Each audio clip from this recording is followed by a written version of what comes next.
ನಮಸ್ತೆ ಸ್ನೇಹಿತರೆ, ನಿಮಗೆಲ್ಲರಿಗೂ ಸಮಯ ಅಕಾಡೆಮಿಗೆ ಸ್ವಾಗತ. ನಾನು ಶ್ರೀಶೈಲ್ ಕಲ್ಲೂರ್.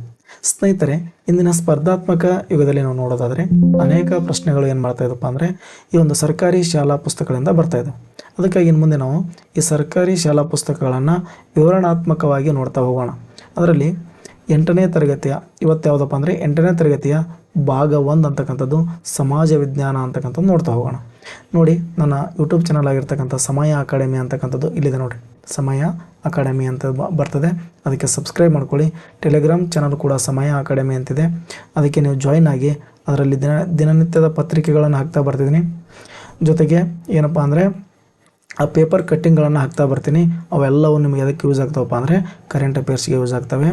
ನನ್ನ ಟೆಲಿಗ್ರಾಮ್ ಚಾನಲ್ ಯಾವುದಪ್ಪ ಅಂದರೆ ಸಮಯ ಅಕಾಡೆಮಿ, ಅದಕ್ಕೆ ಎಲ್ಲರೂ ಜಾಯ್ನ್ ಆಗಿ.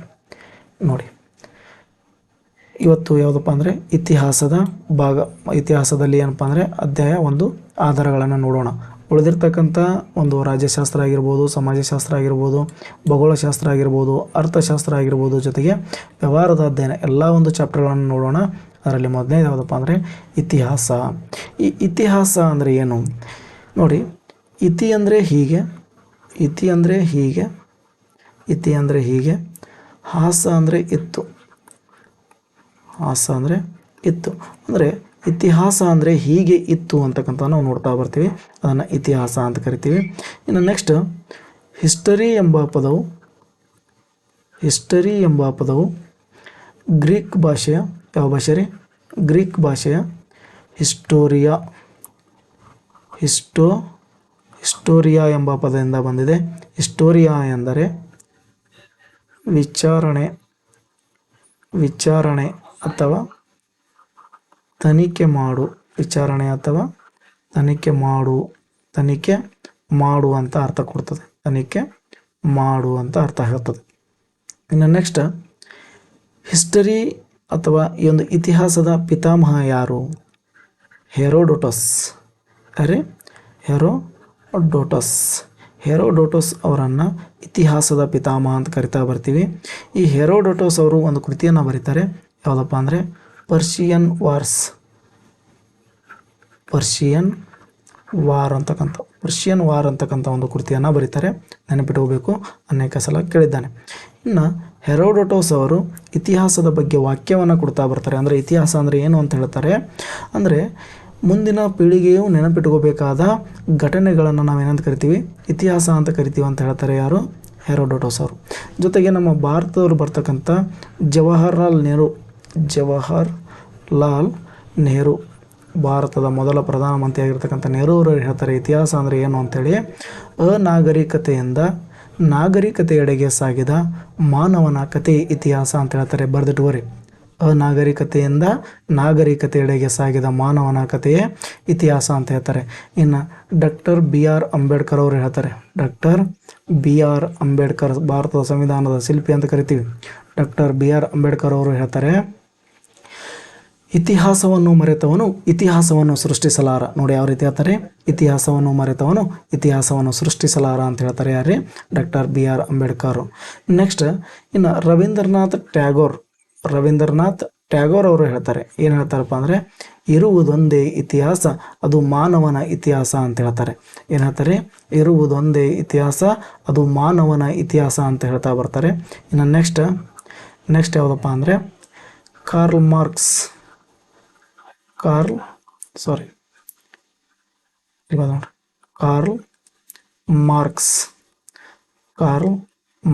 ಅವರು ಹೇಳ್ತಾರೆ. ಕಾರ್ಲ್ ಮಾರ್ಕ್ಸ್ ಏನು ಹೇಳ್ತಾರಪ್ಪ ಅಂದರೆ ಉಳ್ಳವರು ಮತ್ತು ಇಲ್ಲದವರ ನಡುವಿನ ಹೋರಾಟ. ಉಳ್ಳವರು ಅಂದರೆ ಯಾರು? ಶ್ರೀಮಂತರು ಮತ್ತು ಇಲ್ಲದವರು ಅಂದರೆ ಯಾರೇ? ಬಡವರು. ಉಳ್ಳದವರು ಅಂದರೆ ಯಾರೇ? ಬಡವರು. ಅಂದರೆ ಶ್ರೀಮಂತರು ಮತ್ತು ಬಡವರ ನಡುವಿನ ಒಂದು ಹೋರಾಟವನ್ನು ನಾವು ಇತಿಹಾಸ ಅಂತ ಕರಿತೀವಿ ಅಂತ ಹೇಳ್ತಾರೆ. ಯಾರೇ? ಕಾರ್ಲ್ ಮಾರ್ಕ್ಸ್ ಅವರು. ಇದು ಕೂಡ ನೆನಪಿಟ್ಕೋಬೇಕು. ಓಕೆನಾ? ಇನ್ನು ನೆಕ್ಸ್ಟ್ ಡೈರೆಕ್ಟಾಗಿ ನಾವು ವಿಷಯಕ್ಕೆ ಹೋಗೋಣ. ನಮ್ಮ ಒಂದು ಮೊದಲನೇ ಅಧ್ಯಾಯ ಯಾವುದಪ್ಪ ಅಂದರೆ ನೋಡಿ, ಮೊದಲನೇ ಅಧ್ಯಾಯ ಯಾವುದ್ರಿ? ಆಧಾರಗಳು ಅಂತ ಕರಿತಾ ಬರ್ತೀವಿ. ಯಾವುದ್ರಿ? ಆಧಾರಗಳು. ಮೊದಲನೇ ಅಧ್ಯಾಯ ಯಾವುದಪ್ಪ ಅಂದರೆ ಆಧಾರಗಳು. ಆಧಾರ ಅಂದರೆ ಏನು ನೋಡಿ. ಆಧಾರ ಎಂದರೆ ಚರಿತ್ರೆಯ ರಚನೆಗೆ ಬೇಕಾಗುವ ಮೂಲ ಸಾಮಗ್ರಿಗಳನ್ನು ನಾವು ಆಧಾರ ಅಂತ ಕರಿತಾ ಬರ್ತೀವಿ. ಅಂದರೆ ಈ ಆಧಾರಗಳು ಅಂತಕ್ಕಂಥದ್ದು ಮಾನವನ ಒಂದು ದೇಹಕ್ಕೆ, ಮಾನವನ ದೇಹಕ್ಕೆ ಈ ರೀತಿ ಅಸ್ಥಿಪಂಜರ ಯಾವ ರೀತಿ ಮುಖ್ಯ ಅಲ್ಲ, ಅಸ್ಥಿಪಂಜರ ಇದ್ದರೆ ಮಾತ್ರ ಮಾನವನ ದೇಹ ಇರ್ಲಿಕ್ಕೆ ಸಾಧ್ಯ. ಆ ಅಸ್ಥಿಪಂಜರ ಇದರಿಂದ ಏನು ಮಾಡ್ತೀವಿ ರೀ, ಮಾನವನ ಈ ಮಾಂಸಖಂಡಗಳು ಗಟ್ಟಿಯಾಗಿ ನಿಲ್ಲಕ್ಕೆ ಸಾಧ್ಯ. ಅಸ್ಥಿಪಂಜರ ಇಲ್ಲಾಂದರೆ ಮಾನವ ಇಲ್ಲ. ಅದೇ ರೀತಿಯಾಗಿ ಆಧಾರ ಇಲ್ಲಾಂದ್ರೆ ಏನಿಲ್ಲ, ಇತಿಹಾಸ ಇಲ್ಲ ಅಂತ ಹೇಳ್ತಾರೆ. ಆಧಾರ ಇಲ್ಲಾಂದರೆ ಇತಿಹಾಸ ಇಲ್ಲ ಅಂತ ಹೇಳ್ತಾರೆ. ಹಾಗಾದರೆ ಆಧಾರಗಳಿಲ್ಲದ ಇತಿಹಾಸ ಇರ್ಲಿಕ್ಕೆ ಸಾಧ್ಯ ಇಲ್ಲ ಅಂತ ಹೇಳ್ತಾರೆ. ಯಾರಪ್ಪ ಅಂದರೆ ಇತಿಹಾಸಕಾರರು. ಆ ಆಧಾರಗಳನ್ನು ನಾವು ಪ್ರಮುಖವಾಗಿ ಎರಡು ರೀತಿಯಲ್ಲಿ ನೋಡ್ತಾ ಬರ್ತೀವಿ. ಒಂದು ಸಾಹಿತ್ಯ ಆಧಾರ, ಇನ್ನೊಂದು ಪ್ರಾಕ್ತನ ಆಧಾರಗಳು. ಸಾಹಿತ್ಯ ಆಧಾರಗಳಲ್ಲಿ ಒಂದನೇದು ದೇಶೀಯ ಸಾಹಿತ್ಯ, ಇನ್ನೊಂದು ವಿದೇಶಿಯ ಸಾಹಿತ್ಯ. ನೋಡ್ರಿ, ದೇಶೀಯ ಸಾಹಿತ್ಯವನ್ನು ನಾವು ನೋಡೋದಾದರೆ ಕಲ್ಲಣ ನೋಡಿ. ದೇಶೀಯ ಸಾಹಿತ್ಯ ಯಾವುದಪ್ಪ ಅಂದರೆ ಭಾರತೀಯರಿಂದಲೇ ರಚನೆಯಾಗಿರುವ ಸಾಹಿತ್ಯವನ್ನು ದೇಶೀಯ ಸಾಹಿತ್ಯ. ನೋಡ್ರಿ, ಆಧಾರಗಳಲ್ಲಿ ಎರಡು ವಿಧ, ಒಂದು ಸಾಹಿತ್ಯ ಆಧಾರ, ಪ್ರಾಕ್ತನ ಆಧಾರ. ಅದರಲ್ಲಿ ಸಾಹಿತ್ಯ ಆಧಾರಗಳಲ್ಲಿ ಮತ್ತೆ ಎರಡು ವಿಧ, ದೇಶೀಯ ಸಾಹಿತ್ಯ, ವಿದೇಶಿಯ ಸಾಹಿತ್ಯ ಅಂತ ನೋಡ್ತಾ ಬರ್ತೀವಿ. ಇನ್ನು ಪ್ರಾಕ್ತನ ಆಧಾರಗಳಲ್ಲಿ ಮೂರು ರೀತಿ, ಒಂದು ಶಾಸನಗಳು, ನಾಣ್ಯಗಳು, ಜೊತೆಗೆ ಸ್ಮಾರಕಗಳು. ಈ ರೀತಿಯಾಗಿ ಮೂರು ರೀತಿಯಾಗಿ ನಾವು ಏನು ಮಾಡ್ತೀವಿ ರೀ, ಈ ಒಂದು ಪ್ರಾಕ್ತನ ಆಧಾರಗಳನ್ನು ನೋಡ್ತಾ ಬರ್ತೀವಿ. ಅದರಲ್ಲಿ ದೇಶೀಯ ಸಾಹಿತ್ಯದಲ್ಲಿ ನಾವು ನೋಡೋದಾದರೆ ನೋಡಿರಿ, ದೇಶೀಯ ಸಾಹಿತ್ಯ ಅಂದರೆ ಏನು, ಭಾರತೀಯರಿಂದಲೇ ರಚನೆಯಾಗಿರುವ ಸಾಹಿತ್ಯವನ್ನು ದೇಶೀಯ ಸಾಹಿತ್ಯ ಅಂತ ಕರಿತೀವಿ. ಅಂದರೆ ಕಲ್ಲಣ ಬರೆದಿರ್ತಕ್ಕಂಥ ರಾಜತರಂಗಿಣಿ, ಅಶ್ವಘೋಷ ಬರೆದಿರ್ತಕ್ಕಂಥ ಬುದ್ಧ ಚರಿತ್ರ, ಕೌಟಿಲ್ಯ ಬರೆದಿರ್ತಕ್ಕಂಥ ಅರ್ಥಶಾಸ್ತ್ರ, ಶ್ರೀ ವಿಜಯನ ಕವಿರಾಜ ಮಾರ್ಗ, ಇವೆಲ್ಲವೂ ಏನಪ್ಪ ಅಂದರೆ ದೇಶೀಯರು ಬರೆದಿರ್ತಕ್ಕಂಥ ಕೃತಿಗಳು. ಅಷ್ಟೇ ಅಲ್ಲದೆ ಇಲ್ಲಿದ್ದಾವೆ ನೋಡ್ರಿ, ಅನೇಕ ಕೃತಿಗಳಿದ್ದಾವೆ. ಇವೆಲ್ಲವನ್ನು ಬರ್ಕೋಬೇಕು ನೋಡ್ರಿ. ಹಾಲ ಬರೆದಿರ್ತಕ್ಕಂಥ ಗತಾ ಸಪ್ತಸತಿ, ಪಂಪನ ವಿಕ್ರಮಾರ್ಜುನ ವಿಜಯ, ಬಿಲ್ಲಣ್ಣನ ವಿಕ್ರಮಾಂಕ ದೇವ ಚರಿತ್ರೆ. ಮುಂದೆ ಬರ್ತವೆ, ಇವೆಲ್ಲ ಹೇಳ್ತಾ ಹೋಗ್ತೀನಿ ಅದ್ರ ಬಗ್ಗೆ ಏನೇನಿದೆ ಅಂಥೇಳಿ, ಈಗೆಲ್ಲ ಹೇಳೋದು ಬೇಡ. ಬಾಣಭಟ್ಟನ ಹರ್ಷ ಚರಿತ್ರೆ, ಪಾಣಿನಿಯ ಅಷ್ಟಾಧ್ಯಾಯ, ಅಶ್ವಘೋಷನ ಬುದ್ಧ ಚರಿತ್ರೆ, ಹರಿಶಣನ ಕಥಾಕೋಶ, ವ್ಯಾಸ ಮಹರ್ಷಿಯ ಮಹಾಭಾರತ, ಒಂದನೇ ಮಹೇಂದ್ರವರ್ಮನ ಮತ್ತೆ ವಿಲಾಸ ಪ್ರಹಸನ, ಆರ್ಯಭಟನ ಆರ್ಯಭಟೀಯಂ, ಗುಣಾಢ್ಯನ ಬೃಹತ್ಕಥಾ, ಶ್ರೀಪುರುಷನ ಗಜಶಾಸ್ತ್ರ, ಚಾವುಂಡರಾಯನ ಚಾವುಂಡರಾಯ ಪುರಾಣ, ಕೀರ್ತಿವರ್ಮನ ಗೋವದ್ಯ. ಇವೆಲ್ಲ ದೇಶೀಯ ಸಾಹಿತ್ಯಗಳನ್ನ ಹೇಳ್ತಾ ಇರೋದು. ಶ್ರೀಕೃಷ್ಣ ದೇವರಾಯನ ಅಮುಕ್ತ ಮೌಲ್ಯ, ಇವೆಲ್ಲ ಮುಂದೆ ಬರ್ತಾವ್ರಿ. ಮುಂದೆ ಎಲ್ಲ ಒಂದು ಅಧ್ಯಯನದಲ್ಲಿ ಬರ್ತಾ ಹೋಗ್ತಾವೆ. ಅವಾಗೂ ಕೂಡ ಹೇಳ್ತಾ ಹೋಗ್ತೀನಿ. ಈಗ ಸುಮ್ಮನೆ ಗೊತ್ತಿರಲಿ ಅಂತ ಒಂದು ಕಡೆ ಪಟ್ಟಿ ಮಾಡ್ಕೊಂಬಿಡಿ. ಜೊತೆಗೆ ಕೌಟಿಲ್ಯ ಬರೆದಿರ್ತಕ್ಕಂಥ ಅರ್ಥಶಾಸ್ತ್ರ, ವಿಶಾಖದತ್ತನ ಮುದ್ರಾ ರಾಕ್ಷಸ, ಕಲ್ಲಣನ ರಾಜತರಂಗಿಣಿ, ಚಾಂದ್ ಬರ್ದಾಯಿಯ ಪೃಥ್ವರಾಜರುಸು, ಕಾಳಿದಾಸನ ರಘುವಂಶ ಮಾಳವಿಕಾಗ್ನಿಮಿತ್ರ, ಪತಂಜಲಿಯ ಅಷ್ಟಾಂಗಯೋಗ, ತಿರುವಳರ ತಿರುಕುರಳ್, ವಾಲ್ಮೀಕಿಯ ರಾಮಾಯಣ, ನಯಚಂದ್ರ ಸೂರಿಯ ಹಮ್ಮೀರ ಕಾವ್ಯ, ಶೂದ್ರಕನ ಮೃತ್ಸಕಟಿಕ, ಜೊತೆಗೆ ಶ್ರೀ ದ ರಾಚಾರ್ಯರ ಜಾತಕ ತಿಲಕ, ಸುಶ್ರುತನ ಸುಶ್ರುತ ಸಂಹಿತೆ, ಚರಕನ ಚರಕ ಸಂಹಿತೆ, ಅಶ್ವಘೋಷನ ಅಥವಾ ಅಮೋಘ ವರ್ಷ ಅಥವಾ ಶ್ರೀ ವಿಜಯ, ಎರಡು ಇವರಿಬ್ಬರದು ಕೃತಿ ಆದರೆ ಕವಿರಾಜ್ಯ ಮಾರ್ಗ ಅಂತ ಕರಿತೀವಿ, ನೆನ್ಬಿಟ್ಕೋರಿ ನೀವು. ಜನ್ನನ ಯಶೋಧರ ಚರಿತ್ರೆ, ಎರಡನೇ ನಾಗಾರ್ಜುನನ ರಸವೈದ್ಯ, ವಿಜಯಕೆಯ ಕೌಮುದಿ ಮಹೋತ್ಸವ ಅಂತಕ್ಕಂಥ ಎಲ್ಲ ಕೃತಿಗಳು ಏನು ಮಾಡ್ಕೋಬೇಕ್ರಿ, ಬರೆದಿಟ್ಕೋಬೇಕಂತಕ್ಕಂಥದ್ದು. ನೆಕ್ಸ್ಟ್ ನೋಡಿ, ನೆಕ್ಸ್ಟ್ ಏನ್ರಿ, ವಿದೇಶಿಯ ಸಾಹಿತ್ಯ ಅಂದರೆ ವಿದೇಶಿಯ ಬರಹಗಾರರು, ಪ್ರವಾಸಿಗರು ಅಥವಾ ಈ ಒಂದು ವಿದ್ವಾಂಸರು ಬರೆದಿರ್ತಕ್ಕಂಥ ಕೃತಿಗಳನ್ನು ನಾವು ಏನಂತ ಕರಿತೀವಿ ರೀ, ವಿದೇಶಿ ಸಾಹಿತ್ಯ ಅಂತ ಕರಿತೀವಿ. ಅದರಲ್ಲಿ ಪ್ರಮುಖವಾಗಿರ್ತಕ್ಕಂಥದ್ದು ಮೆಗಸ್ತಾನಿಸನ ಇಂಡಿಕಾ, ಮೊಹೆನ್ಜೊದಾರೊನ ಸಿಯೂಕಿ, ಪಾಯಿಯಾನನ ಗೋಕೋಕಿ, ಸಿಲೋನಿನ ದೀಪವಂಶ ಮತ್ತು ಮಹಾವಂಶ ಕೃತಿಗಳು ಬಹಳ ಪ್ರಮುಖವಾಗಿರ್ತಕ್ಕಂಥದ್ದು. ಅನೇಕ ಎಕ್ಸಾಮ್ಗಳಲ್ಲಿ ಕೇಳಿದ್ದಾನೆ. ಇವೆಲ್ಲ ಕೂಡ ನೆನಪಿಟ್ಕೋಬೇಕು. ನೆಕ್ಸ್ಟ್ ನೋಡೋದಾದರೆ ಇಲ್ಲಿದೆ ನೋಡ್ರಿ ವಿದೇಶಿಯ ಸಾಹಿತ್ಯಗಳು. ವಿದೇಶಿಯ ಸಾಹಿತ್ಯ ಯಾವುದಪ್ಪ ಅಂದರೆ ಮೆಗಸ್ತಾನಿಸನ ಇಂಡಿಕಾ, ಮೊಹೆನ್ಜೊದಾರೊನ ಸಿಯೂಕಿ, ಪಾಯಿಯಾನನ ಗೋಕೋಕಿ, ಸಿಲೋನಿನ ದೀಪವಂಶ ಮತ್ತು ಮಹಾವಂಶ ಕೃತಿಗಳು ಅಂತಕ್ಕಂಥದ್ದು. ಇನ್ನು ವಿಜಯನಗರಕ್ಕೆ ಭೇಟಿ ನೀಡಿರ್ತಕ್ಕಂಥ ವಿದೇಶಿಯರು ಯಾರ್ಯಾರಪ್ಪ ಅಂದರೆ ಪರ್ನಿಯೋ ನ್ಯೂನಿಚ್, ಬಾರ್ಬೋಸ್, ನಿಕೋಲೋ ಕೌಂಟಿ. ನೋಡಿ ಇಲ್ಲಿ ಬರೆದಿದೆ ನೋಡ್ರಿ, ಯಾರ್ಯಾರ ಆಸ್ಥಾನಕ್ಕೆ ಯಾರ್ಯಾರು ಬಂದು ಹೋದರು ಅಂತೇಳಿ. ಅಬ್ದುಲ್ಲಾ ನೋಡ್ರಿ, ಅಬ್ದುಲ್ಲಾ ಎಲ್ಬಿಯನ್ ಬುಟೂಟ. ನೋಡ್ರಿ, ಒಂದು ಸಣ್ಣ ಹಾಡನೇ ಆಗಿಬಿಡ್ತದೆ ಅದು. ಹೇಳತ್ತಾನೆ ಹೆಸರು ನಮ್ಮ ಜೀವ ಜಲ್ ಅಂತ ಹೋಲ್ ಬರ್ತದೆ. ಅಬ್ದುಲ್ಲಾ ಮತ್ತು ಎಲ್ಬಿನೋ ಎರಡೂ ಹೆಸರು ಒಂದೇ. ಯಾವ ದೇಶದವನು ಇರ್ರಿ, ಮೊರೊಕೊ ದೇಶದವನು. ಒಂದನೇ ಹರಿಹರನ ಆಸ್ಥಾನಕ್ಕೆ ಬಂದು ಹೋಗ್ತಾರೆ. ಜೊತೆಗೆ ನಿಕೋಲೋ ಕೌಂಟಿ ಇಟಲಿ ದೇಶದವನು. ಯಾರ ಆಸ್ಥಾನಕ್ಕೆ ಬಂದು ಹೋಗ್ತಾನೆ ರೀ, ಪ್ರೌಢ ದೇವರಾಯನ ಆಸ್ಥಾನಕ್ಕೆ ಬಂದು ಹೋಗ್ತಾನೆ. ಅಬ್ದುಲ್ ರಜಾಕ್ ಪರ್ಷಿಯಾ ದೇಶದವನು. ಇವನು ಕೂಡ ಪ್ರೌಢ ದೇವರಾಯನ ಆಸ್ಥಾನಕ್ಕೆ ಬಂದು ಹೋಗ್ತಾನೆ. ಜೊತೆಗೆ ಡುವಾರ್ಟೆ ಬಾರ್ಬೋಸ್ ಇವನು ಕೂಡ ಪೋರ್ಚುಗಲ್ ದೇಶದವನು. ಯಾರ ಆಸ್ಥಾನಕ್ಕೆ ಬಂದು ಹೋಗ್ತಾನೆ ರೀ? ಈ ಒಂದು ಕೃಷ್ಣದೇವರಾಯನ ಆಸ್ಥಾನಕ್ಕೆ ಬಂದು ಹೋಗ್ತಾನೆ. ಡೊಮಿಂಗೋ ಪೇಸ್ ಅಂತಕ್ಕಂಥವನು ಪೋರ್ಚುಗಲ್ ದೇಶದವನು, ಕೃಷ್ಣದೇವರಾಯನ ಆಸ್ಥಾನಕ್ಕೆ ಬಂದು ಹೋಗ್ತಾನೆ.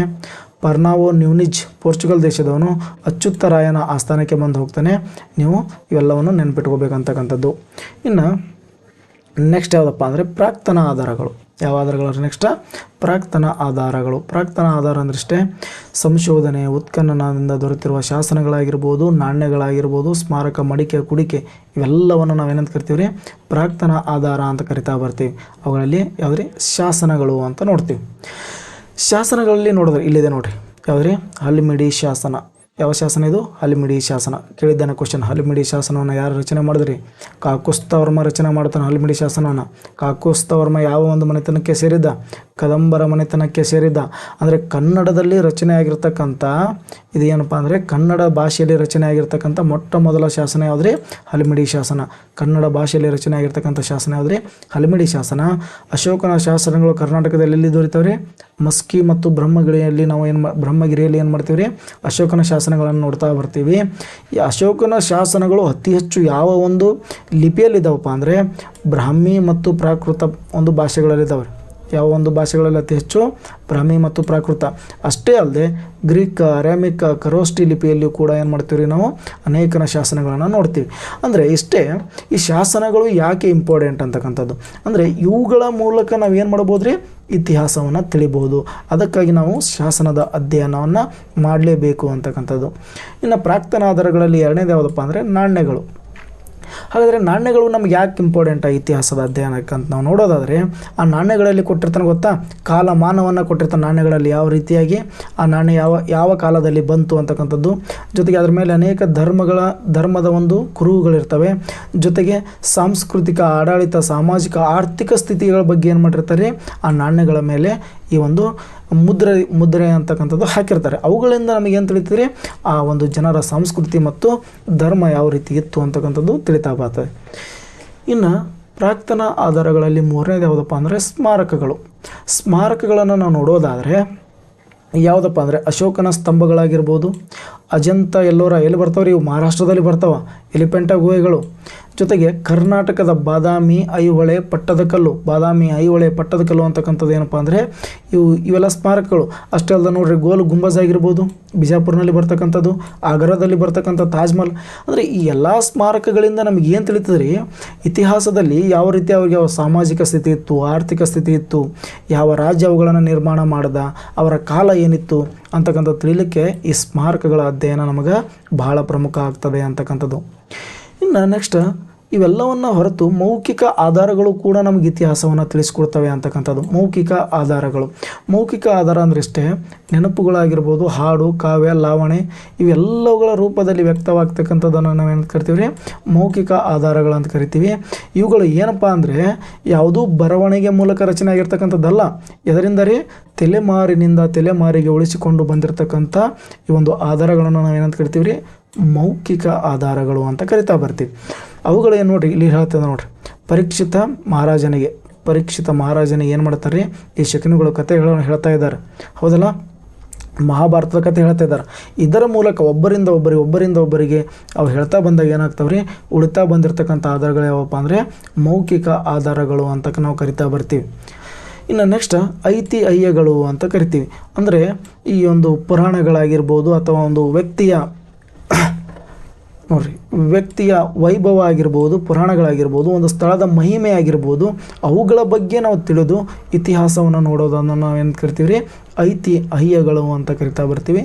ಅವುಗಳ ಮೂಲಕನೂ ನಾವೇನು ಮಾಡ್ಬೋದು ರೀ? ನಾವು ಇತಿಹಾಸವನ್ನು ತಿಳಿಬೋದು.